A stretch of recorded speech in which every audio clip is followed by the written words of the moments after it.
Alors j'ai maintenant, je change de casquette, forcément, puisque je suis sans présider cette session, et j'ai le très grand honneur d'inviter Laurent Bell, vous le connaissez tous, directeur général de la Cité de la Musique et de la Philharmonie de Paris surtout, et je crois qu'on va d'ailleurs commencer par un extrait d'une vidéo voilà, que Amos a préparée. On va voir un extrait qui fait partie des spectacles qu'on a fait à la Philharmonie de Paris, Chronique d'un assassinat sur l'assassinat d'Yitzhak Rabin. C'est un extrait qu'on a fait avec le chœur proposé par Laurent Bell. C'est Laurent Trouchot qui va nous présenter cet extrait.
Sur l'assassinat d'Yitzhak Rabin, que l'année prochaine, on va marquer 25 ans, un quart de siècle de cet assassinat, que Laurent Bell nous avait invité de montrer à la Philharmonie de Paris le 8 octobre.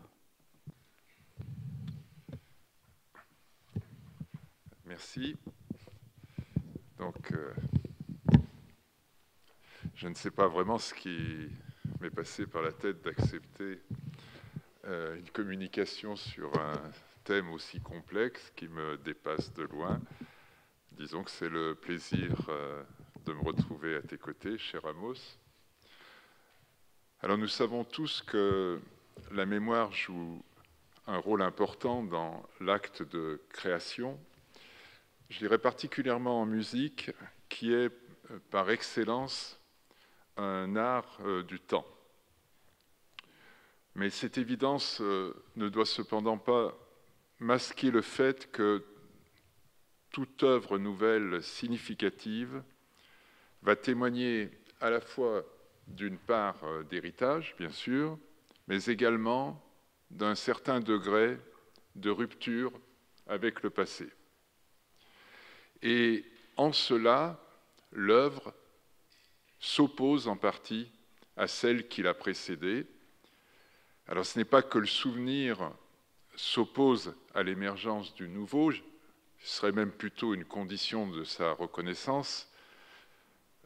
En fait, l'opposition se situe au niveau des codes qui vont déterminer la forme d'une œuvre, puisque ces derniers, qui appartiennent à une époque et à une société donnée, réclament à un certain moment leur transgression, même lorsque, et la musique contemporaine peut en être le symbole, même lorsque le public tend, ou une partie du public tend à tenir cette subversion à distance. Alors, approfondir ce point de départ, d'une part, exigerait de trop longs développements et surtout des compétences philosophiques dont je suis dépourvu.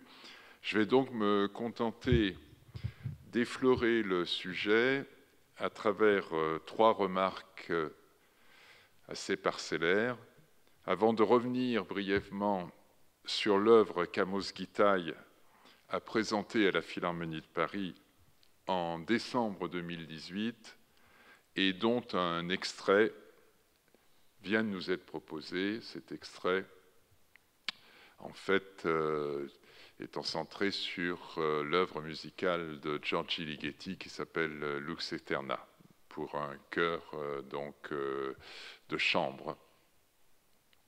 Première remarque, au cours de son développement du Moyen-Âge à nos jours, la musique occidentale a cessé de s'accommoder de l'ordre existant et a affirmé l'autonomie de son processus créateur, principalement ou notamment en s'émancipant de sa subordination au phénomène religieux et au phénomène social. C'est clair quand on regarde l'évolution des formes musicales. Et en renvoyant notamment aux travaux du compositeur et philosophe Hugues Dufour.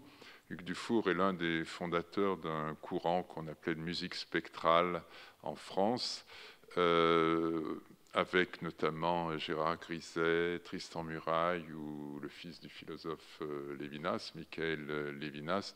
Et d'une certaine manière, stylistiquement, il y a des rapprochements à faire avec la musique de Giorgi Ligeti que vous avez entendu.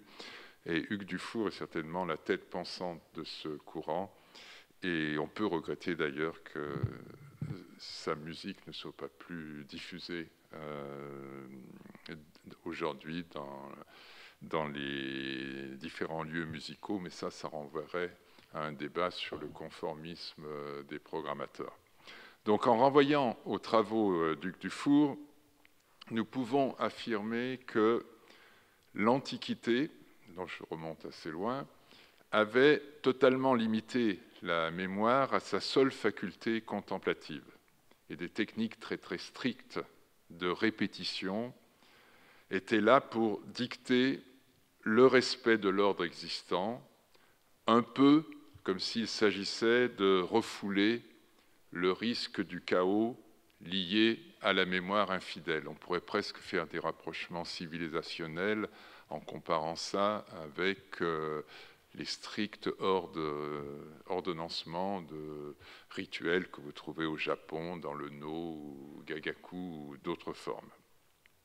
Alors, à partir du XIVe siècle, on va dire, l'Ars Nova conçoit en revanche pour la première fois la musique comme une création de la pensée humaine avec un pouvoir poétique propre qui récuse l'idée d'une référence à des modèles indépassables. La mémoire, à travers l'Ars Nova, n'est dès lors plus synonyme de conservation de l'ordre, mais en ouvrant un horizon, devient une force de transformation. Cette émergence coïncide bien sûr avec l'avènement de la conscience historique européenne et plus largement d'une histoire universelle qui reste alors bien sûr à réaliser.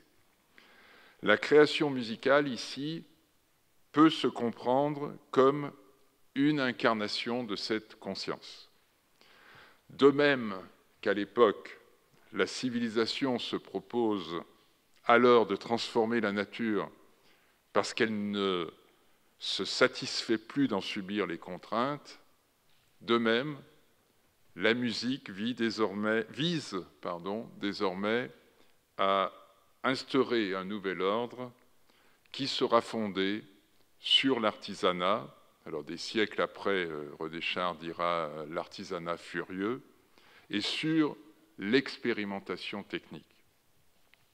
Cette évolution musicale a d'ailleurs été tributaire d'une seconde révolution, à savoir l'introduction également au XIVe siècle de la mesure du temps, ce qui est une question centrale, tout le monde peut le comprendre en musique. C'est en effet au XIVe siècle qu'arrive le temps de l'horloge, de la chronométrie, avec l'usage généralisé des techniques de comptabilité qui vont favoriser le mercantilisme, la capacité à mieux évaluer les risques, va accompagner à ce moment-là la mutation du système bancaire, commercial et juridique.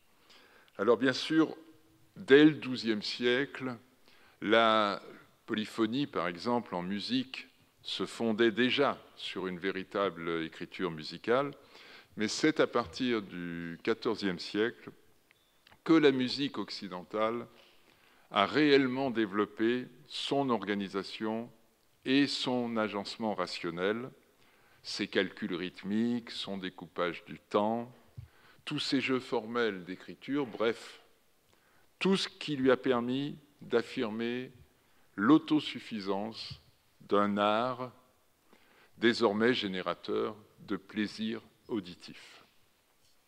Donc partant de là, je tenterai une première synthèse un peu hâtive, issue, comme je l'ai dit, des travaux du Dufour.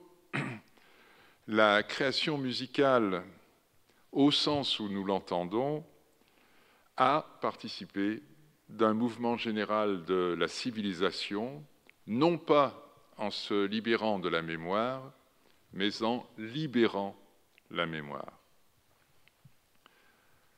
Deuxième remarque, qui essaye un peu de prolonger la première, c'est que l'acte créateur, autant qu'on puisse le définir, plus ou moins novateur, inclut toujours la contradiction suivante: s'il n'y a pas de création sans mémoire, il n'y en a pas non plus sans oubli.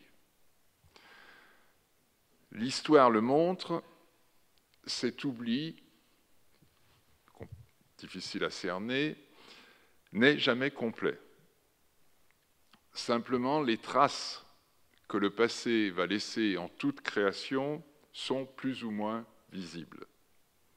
Et à cet égard, même les révolutions formelles importantes en musique du XXe siècle, début du XXe siècle et après la Seconde Guerre mondiale, qui se sont avérées bien plus que de simples révoltes, n'ont pas fait table rase de tout, pas plus que ce qu'on a qualifié de récente postmodernité n'a pu extirper toute modernité. La négation, en fait, se nourrit de ce qu'elle va nier, et aussi pour tout art qui revendique sa propre modernité et qui revendique le droit à l'amnésie, ce qu'il convient, ce qu'il est intéressant d'interroger, c'est la force, la nature de la rupture. En effet, la puissance de l'oubli peut parfois faire émerger une autre mémoire.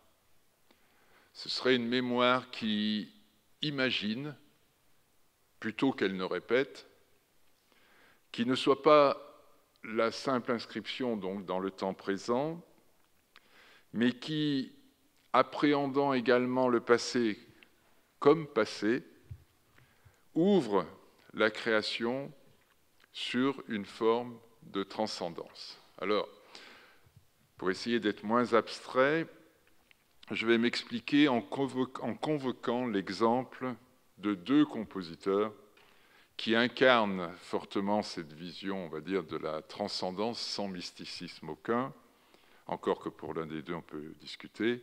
Je veux parler de Richard Wagner et de Pierre Boulez. De nombreuses correspondances, en fait, relient à distance ces deux créateurs qui tous deux, ou que tous deux on peut qualifier comme étant en quête éperdue de totalité. Un même désir, par exemple, d'englober chaque œuvre particulière dans une œuvre plus vaste. Si on considère que la gestation du ring, donc les 4 panneaux du ring, s'étale sur 26 ans, Pierre Boulez, lui, pense ces différentes œuvres comme les facettes multiples d'une seule œuvre. Autre exemple, c'est chez les deux compositeurs, au-delà de, bien sûr, des écarts de style et de langage, le fait que tous deux éprouvent le même amour des proliférations gigantesques à partir d'un noyau central.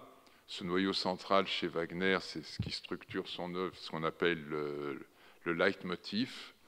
Et chez Boulez, ce sont des figures récurrentes qui reviennent. Alors bon, si on n'a pas écouté de Boulez, on ne sait pas trop ce que je vais dire, mais disons ce qu'on appelle des trilles ou des notes répétées qui caractérisent le langage de Boulez et qui font que même des personnes qui ne sont pas forcément habilitées ou les compétences pour lire une partition sur une écoute comme ça, ah oui, ça c'est Boulez, c'est une caractérisation du style boulésien.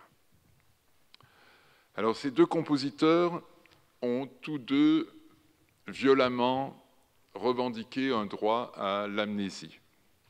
Je cite maintenant Wagner dans sa correspondance avec Franz Liszt, ouvrez les guillemets, où l'artiste peut-il puiser ses créations si ce n'est dans la vie qui n'a de valeur productive que lorsqu'elle le pousse à créer des formes nouvelles.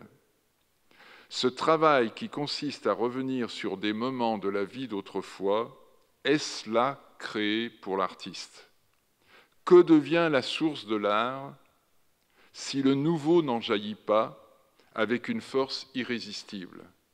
Quelle suffisance doublée de quelle pauvreté ne trahit-on pas quand on veut revenir ainsi sur des tentatives faites dans un autre temps?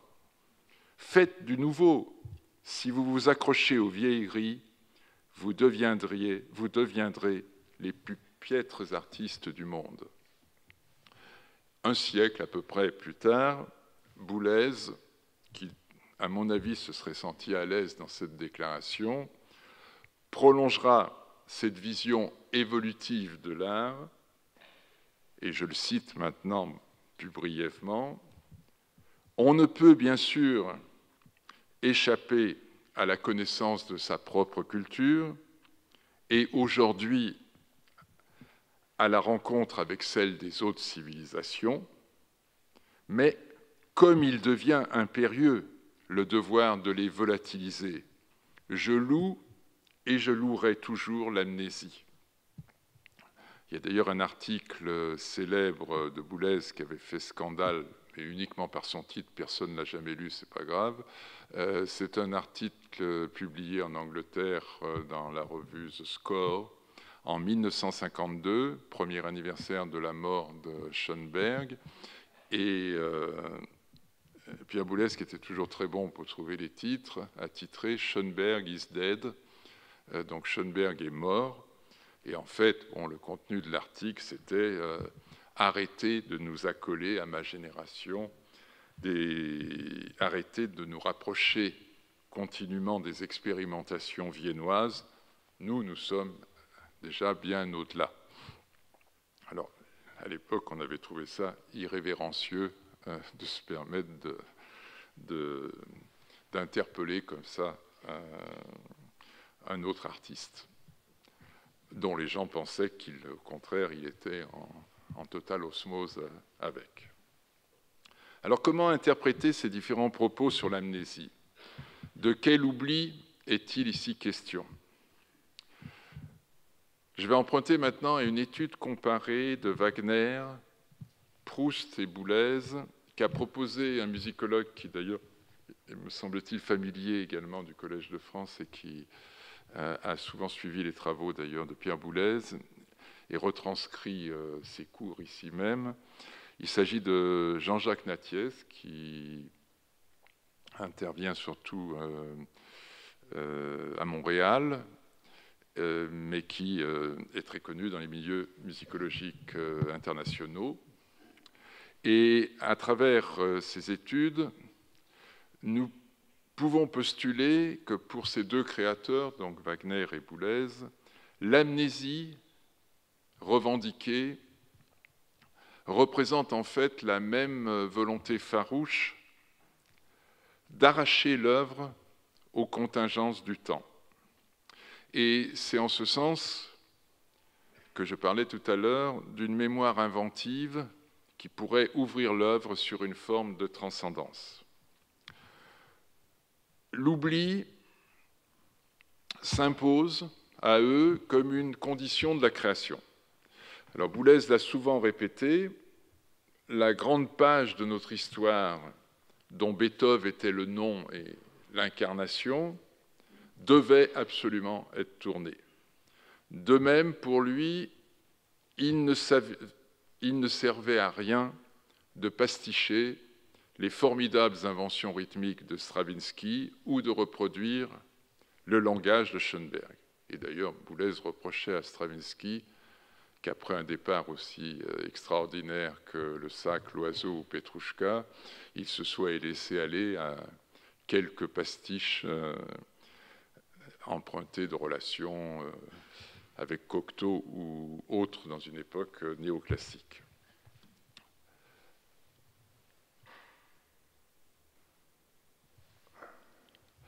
Mais par ailleurs,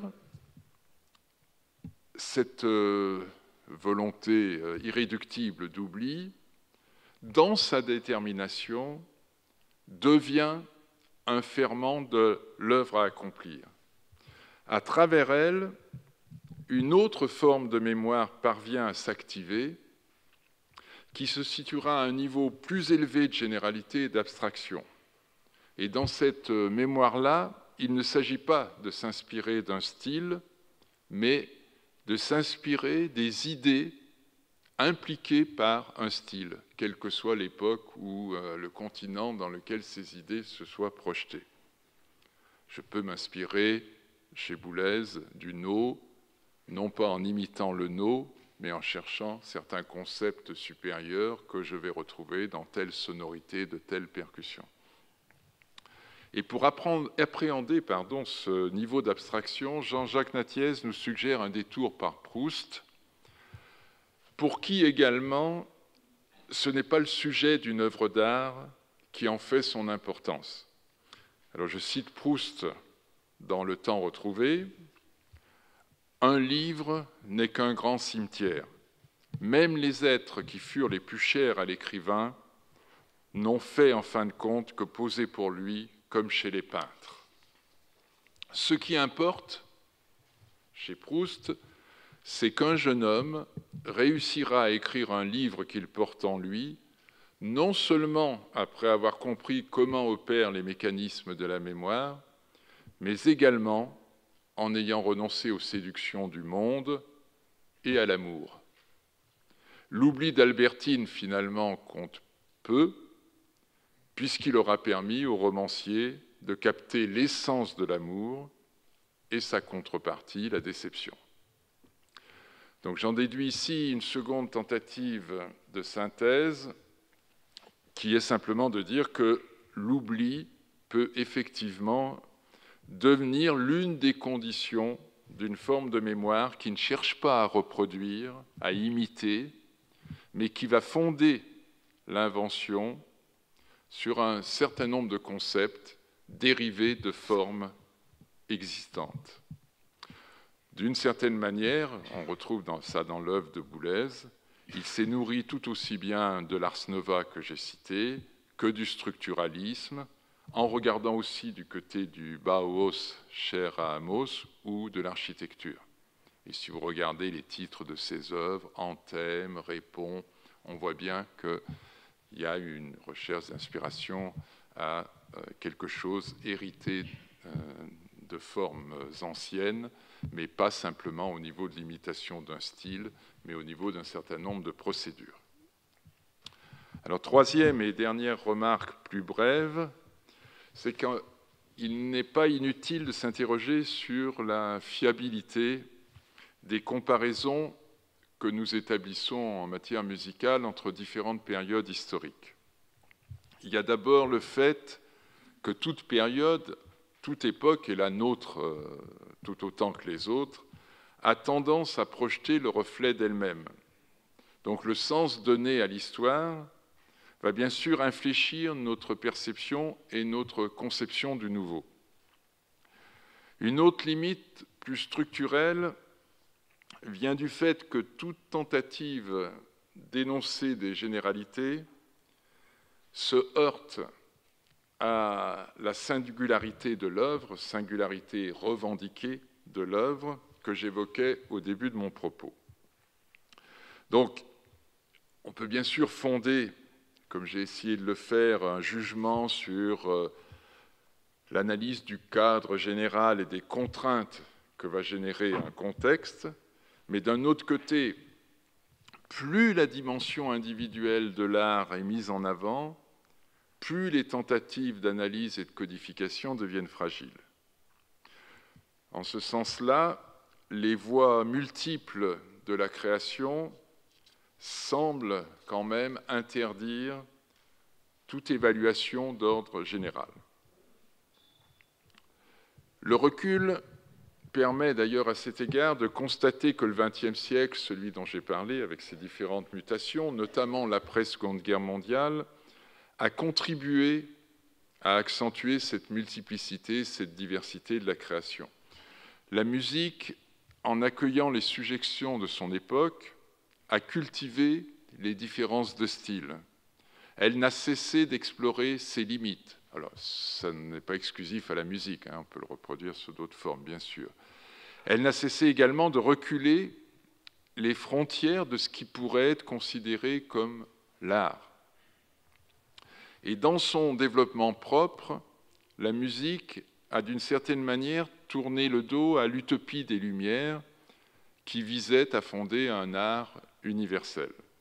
Strate après strate, il semblerait même parfois qu'elle se soit cette musique que certains appellent contemporaine, diffractée en d'innombrables courants dont les contours nous sont encore trop insaisissables pour pouvoir y lire une signification historique à grande échelle.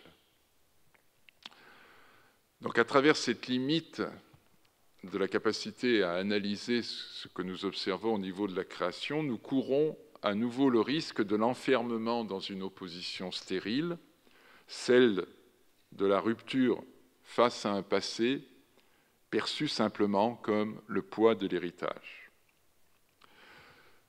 Personnellement, j'y pense que, tout en reconnaissant et tout en assumant les limites de la réflexion historicisante, il ne faut pas renoncer à l'analyse des grandes mutations historiques, car elle permet au moins de comprendre une chose, c'est que toute rupture n'est intégrée que si la continuité parvient à demeurer simultanément. Donc il ne s'agit pas d'opposer les deux termes. Si on observe ainsi l'histoire de la musique, on s'aperçoit qu'à l'époque baroque, par exemple, l'abandon des structures rythmiques complexes que le XIVe siècle avait amenées ne masque pas la poursuite de l'évolution harmonique du langage. De même, lorsque par la suite, mettons ça fin XVIe siècle, XVIIe siècle, la forme sonate s'est imposée, cette mutation n'a pas constitué une pure et simple coupure sur le plan de l'écriture. Plus tard, vers le XIXe siècle tardif, l'émergence du timbre, de la virtuosité, n'a fait que prolonger les avancées amenées par Beethoven. Et quant au XXe siècle dont j'ai parlé, celui de Schoenberg, il serait aisé de démontrer tout ce qui relie ce compositeur à Wagner et même à Brahms, qu'on opposait lui-même à Wagner, comme étant lui le conservateur, dont Brahms, dont Schoenberg a fortement revendiqué l'héritage. De ce constat-là, je serais tenté de tirer une dernière synthèse qui solliciterait la société dans laquelle nous vivons, c'est qu'il n'y a pas vraiment de création et de devenir de cette création sans culture, c'est-à-dire sans capacité à projeter le présent dans l'histoire de l'art. Et ça, ce n'est pas le moindre défi qui attend l'ère présente, celle des nouvelles technologies, de l'intelligence artificielle et de la réalité virtuelle, c'est à savoir parvenir à développer une mémoire autre que celle mise en œuvre dans les gadgets électroniques qui font florès, notamment en matière musicale. Alors je pense ici à une mémoire qui serait capable d'assigner à la rationalité technologique des finalités hautement esthétiques. Alors c'est sur ce message que je souhaite non pas clore mon propos, mais l'ouvrir sur un horizon qui me semble s'annoncer dans le spectacle mis en scène par Amos, Isaac Rabin, chronique d'un assassinat, présenté donc à la Philharmonie en 2018. Ce spectacle, vous avez vu un extrait, mais il intègre des extraits de films d'Amos Gitaï, dont Le dernier jour d'Isaac Rabin. Il intègre des textes d'Amos Gitaï et de Marie-Josée Sanselme, inspirés de Léa Rabin, Oscar Wilde, William Shakespeare et l'Ecclésiaste, ainsi que des musiques interprétées en direct, comme vous l'avez vu, de Jean-Sébastien Bach, György Ligeti, Gustav Mahler, Maurice Ravel, Ernest Bloch ou Paul Benaïm. Parmi les comédiennes et musiciens, on notera la présence de Barbara Hendricks, d'un chœur que vous avez entendu, et la voix enregistrée de Jeanne Moreau, le tout dans un espace mis en lumière par Jean Calment. Ce spectacle prend bien sûr toute sa place dans le débat sur la mémoire. On ne l'a pas mis ici, mais on pourrait citer l'extrait du Kaddish de Maurice Ravel chanté par Barbara Hendricks.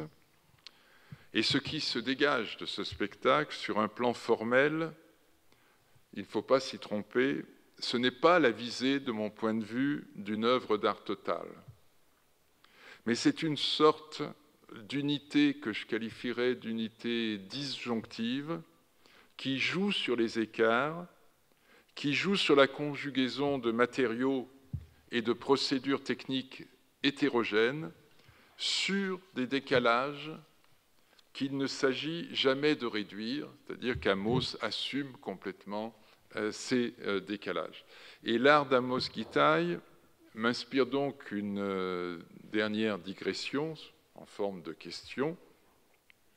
C'est sur la possibilité qu'ouvre son art de réinventer une forme de spectacle qui ne soit pas dans la logique de l'unification, donc de l'opéra par exemple, mais une sorte de combinatoire ou d'ensemble polyphonique au sein duquel les paroles, les images, les lumières, le chant, la voix sont réunis et recomposés autrement, une manière d'écrire la mémoire qui, à travers son montage, préserve l'identité des pratiques et des codes convoqués, et des arts convoqués, et des disciplines convoquées. Et on pourrait d'ailleurs aisément transposer cette exigence à d'autres problématiques plus larges, plus lourdes de sens sociétal ou à des enjeux géopolitiques d'ailleurs. Et c'est cette polyphonie qui, de mon point de vue, sollicite l'invention. Elle se détache ici sur fond d'un rêve de polysensorialité.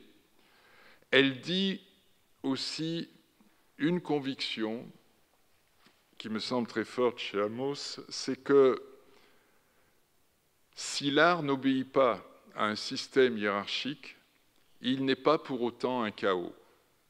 Il est plutôt la représentation, le nom des forces conflictuelles que la création oppose en permanence à un monde prétendument rationnel. Voilà. Quelques remarques donc que je pouvais oser formuler sur l'invitation d'Amos. Merci.